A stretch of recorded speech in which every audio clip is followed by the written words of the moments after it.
مثلاً جو world of phenomena ہے، جو آپ کو نظر آ رہا ہے، جس کو آپ محسوس کر سکتے ہیں، جس کو آپ دیکھ سکتے ہیں، جس کو آپ چکھ سکتے ہیں، جو آپ کے حواس خمسہ سے اس پر آپ اس کے بارے میں رائے قائم کر سکتے ہیں، لیکن کیونکہ خدا کو نہ آپ دیکھ سکتے ہیں، نہ چکھ سکتے ہیں، نہ سن سکتے ہیں، تو اس کے بارے میں اس کا آپ کوئی فیصلہ نہیں کر سکتے۔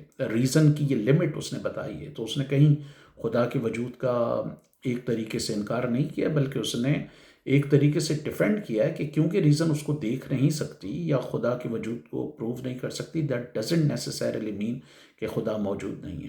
اسی طرح غزالی نے بھی مور اور لیس یہی بات بولی ہے کہ آپ کی جو عقل ہے وہ اس نے تو بہرحال یہ بھی کہا ہے کہ عقل کو آپ استعمال ہی نہ کریں، عقل کے تھرو آپ خدا کو ثابت نہیں کر سکتے۔ ایک طریقے سے عقل کی لمیٹیشن اس نے بتائی ہے، تو غزالی اور کانٹ نے دونوں نے کی عقل کی لمیٹیشن بتائی ہے، تو نیچرلی کوئی لمیٹڈ چیز، ان لمیٹڈ چیز جو ہوتی ہے، ان لمیٹڈ اینٹی اس کو پروو نہیں کر سکتی۔ اب جو علی حسن صاحب نے بات کہی ہے، اگر آپ اس کو ایک لاجیکل سینس میں دیکھیں تو وہ بالکل صحیح ہے۔ کوئی بھی دنیا کا مذہب مونولیتھک نہیں ہوتا، اس کی ایک مین اسٹریم انٹرپریٹیشن ہوتی ہے جو وائڈلی ہیلڈ ہوتی ہے، اور ایک سائڈ کی ادھر ادھر کی انٹرپریٹیشن ہے۔ مثلا کرسچینٹی میں مین اسٹریم انٹرپریٹیشن تو رومن کیتھلک اور پروٹیسٹنٹ کی کہلائے گی نا۔ لبریشن تھیولوجی اگر اس کو ریشنلی یا کسی اور انداز میں انٹرپریٹ بھی کرتی ہے تو وہ ایک سائڈ ہے، سائڈ لائن انٹرپریٹیشن۔ اسی طرح یہودیت کی جو مین انٹرپریٹیشن ہے وہ وہی ہوگی جو اشکنازی جیو کریں گے، سفارڈک کریں گے، یا جو تیسری ان میں کیٹیگری ہے وہ کریں گے۔ بقیہ ادھر ادھر کی جو مین اسٹریم نہیں، اس پہ نہیں مانا جائے گا۔ اسی طرح ہندوازم کی مین اسٹریم انٹرپریٹیشن وہی ہوگی جو منو سمرتی اور دوسرے لوگوں سے ریلیٹڈ ہے، اور مسلمانوں کی مین انٹرپریٹیشن وہی ہوگی جو غزالی، امام حنبل، شافعی، مالکی اور یہ ابن تیمیہ وغیرہ کریں گے۔ بقیہ وہ سائڈ انٹرپریٹیشن ہے۔ تو اگر مین اسٹریم انٹرپریٹیشن کے حوالے سے آپ دیکھیں تو مذہب میں اور ریلیجن اور ریزن میں، مذہب میں اور عقل میں کوئی آپ کو ریکنسیلیشن نظر نہیں آئے گی۔ مثلا آپ کیسے جسٹیفائی کریں گے؟ یہ عیسائیت کی مین اسٹریم انٹرپریٹیشن تھی نا کہ کیونکہ حضرت عیسیٰ زمین پہ پیدا ہوئے ہیں، اس لیے سورج کو زمین کے گرد گھومنا چاہیے۔ تو گلیلیو کوپرنکس اور کپلر نے جب کہا کہ زمین سورج کے گرد گھومتی ہے، تو انہوں نے اسی طرح کے اعتراضات کیے نا مذہبی حوالے سے۔ اسی مذہبی حوالے سے ایک طویل عرصے تک جو مین اسٹریم عیسائیت کی انٹرپریٹیشن تھی وہ سیلیبیسی تھی، کہ کسی بھی طرح کا آپ جو ہے وہ سیکس نہ کریں۔ اس کو آپ کیسے ریزن کی بنیاد پہ وہ کر سکتے ہیں؟ اسی طرح جو ان کی لائف تھی تجرد کی، کہ جس میں وہ شادیاں نہیں کرتے تھے، ننس شادیاں نہیں کرتی تھیں، اس کو آپ ریزن سے کس طرح ریکنسائل کریں گے؟ تو وہ جو ہے، یا حضرت عیسیٰ اگر وفات پا گئے ہیں اور آپ اس کو یہ کہیں کہ وہ دوبارہ اٹھیں گے، یا ابھی ان کی وفات نہیں ہوئی ہے، وہ موجود ہیں، اور یہ کہ وہ ہر طرف دیکھ رہے ہیں، تو اس کو آپ ریزن سے کیسے ریکنسائل کریں گے؟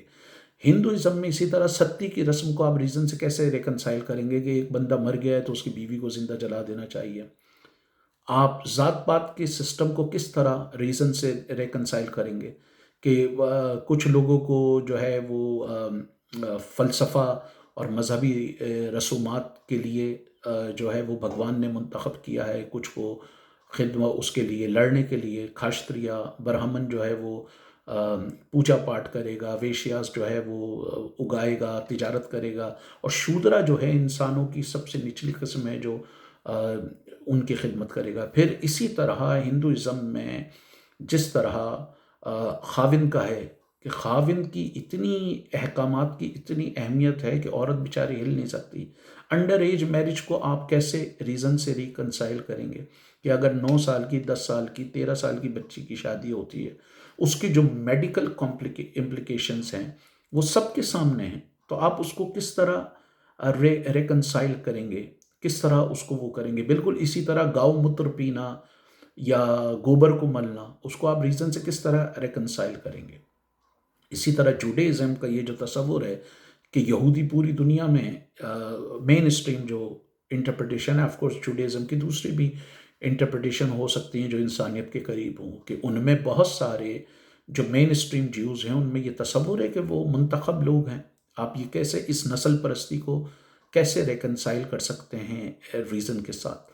یا وہ اگر یہ کہتے ہیں، ان کے ایک رائٹر نے یہ بھی لکھا کہ سارے غیر یہودی گدھے ہیں اور یہودی ان پر سواری کرنے کے لیے پیدا ہوئے ہیں. تو مجھے بتائیں آپ اس کو ریزن سے کیسے ریکنسائل کریں گے؟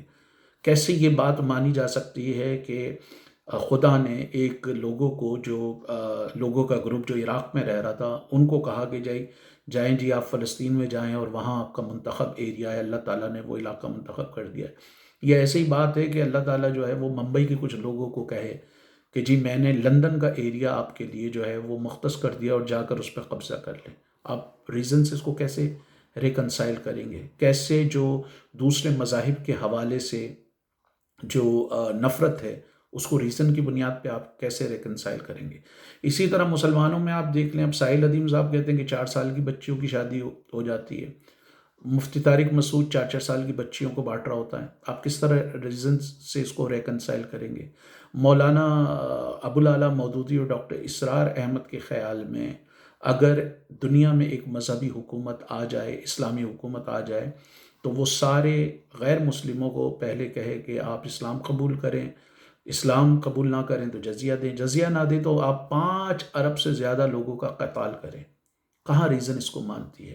اب مسلمانوں میں جو مین اسٹریم انٹرپریٹیشن ہے کہ جی عورت ذہنی طور پر کمتر ہے، کون سی میڈیکل سائنس یہ پروف کرتی ہے کہ عورت ذہنی طور پہ کمتر ہے؟ خود اسلامی نقطہ نظر سے بھی اگر آپ دیکھیں کہ خدا نے الانسان کو خلیفہ بنایا، اور وہ الانسان سے مراد مرد اور عورت دونوں ہیں. پورے قرآن میں کہیں نہیں کہ الانسان سے مراد مرد ہے، ٹھیک ہے، لیکن وہ مین اسٹریم انٹرپریٹیشن نہیں ہے. تو جب آپ یہ کہتے ہیں کہ عورت حکمرانی نہیں کر سکتی، اس کی عقل ناقص ہے، تو جب عورتیں میڈیکل کے پروفیشن میں جہاں جہاں ان کو اپرچونٹی ملتی ہے وہ مردوں سے بھی بہترین نتائج دیتی ہیں، تو آپ ریزن کو کیسے ریکنسائل کریں گے کہ مذہبی مولوی کہہ رہا ہے کہ عورت کمتر ہے ذہنی طور پر، اور سائنس کے میدان میں، پالیٹکس کے میدان میں، فائنینس کے میدان میں، معیشت کے میدان میں وہ اپنی ذہانت ثابت کر رہی ہے؟ تو آپ کیسے اس کو ریکنسائل کریں گے؟ اسی طرح ود ان ریلیجن آپ یہ بحث کر سکتے ہیں کہ جی اللہ تعالیٰ نے حکومت کرنے کے لیے سب سے اہم شرط لگائی کہ حاکم ایماندار ہو اور متقی ہو، اس کا کردار اچھا ہو.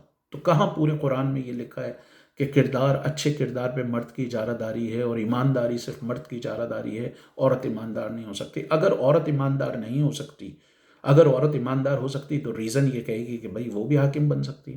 لیکن جو مولویوں کی مذہبی انٹرپریٹیشن ہے وہ یہ ہے کہ وہ حاکم نہیں ہو سکتی. یہ آپ امام غزالی اٹھا لیں، آپ سارے مولوی اٹھا کے دیکھ لیں، مولانا مودودی، ڈاکٹر اسرار، سب عورت کی حکومت کی مخالفت کرتے ہیں. بالکل اسی طرح اشرف علی تھانوی یہ کہتا ہے کہ لڑکیوں کو لکھنا نہ سکھائیں، وہ بھاگ جائیں گی اپنے آشنا کے ساتھ، یا ان کو جیوگرافی نہ سکھائیں. اب اگر لکھنا سکھائیں گے تو وہ اپنے آشناؤں کو خط لکھیں گی، اور جیوگرافی سکھائیں گے تو وہ بھاگ جائیں گی.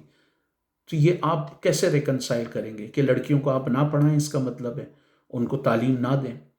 تو آپ جگہ جگہ دیکھیں جو مذہب کی مین اسٹریم انٹرپریٹیشن ہے وہ بالکل ریزن سے کانفلکٹ میں ہے. اسی طرح جین مت میں خواتین کے حوالے سے انتہائی ڈیروگیٹری چیزیں ہیں. سکھ مت میں بھی آپ کو مل جائیں گی اس طرح کی چیز سے جو ریزن کے خلاف ہیں. بدھزم میں بھی کسی حد تک آپ کو یہ مل جائیں گی اس طرح کی چیزیں. اسی طرح ماضی میں اگر آپ چلے جائیں، پیگن لوگوں کے جو مذاہب تھے اس میں اگر آپ دیوی کے چرنوں میں کسی کو ذبح کر رہے ہیں، کہاں سے آپ اس کو وہ کر سکتے ہیں؟ ریزن سے کیسے آپ ریکنسائل کریں گے؟ دریائے نیل میں اگر آپ کسی خوبصورت لڑکی کو پھینک رہے ہیں اس چکر میں کہ سیلاب نہ آئے، تو کہاں سے آپ اس کو ریکنسائل کریں گے؟ تو علی حسن صاحب کی یہ بات بالکل صحیح ہے کہ مین اسٹریم جو مذہب کی انٹرپریٹیشن ہے وہ ریزن کے ساتھ ریکنسائل نہیں ہو سکتی. اور اگر آپ انسانی تاریخ دیکھیں تو پوری انسانی تاریخ میں مختلف خطوں میں مذاہب کی مین اسٹریم انٹرپریٹیشن ہی ڈومینیٹ کرتی رہی ہے. پورے عیسائی دنیا میں آپ دیکھیں تو اس میں saint Ambrose, saint bishop, saint Augustine, ان کی مین اسٹریم جو انٹرپریٹیشن تھی وہ ڈومینیٹ کرتی رہی. اسلامی دنیا میں امام حنبل، مالک، شافعی اور یہ ابن تیمیہ، ابوالحسن اشعری، غزالی، مودودی، ڈاکٹر اسرار، کتب، عبد الوہاب نجدی، احمد رضا خان صاحب بریلوی،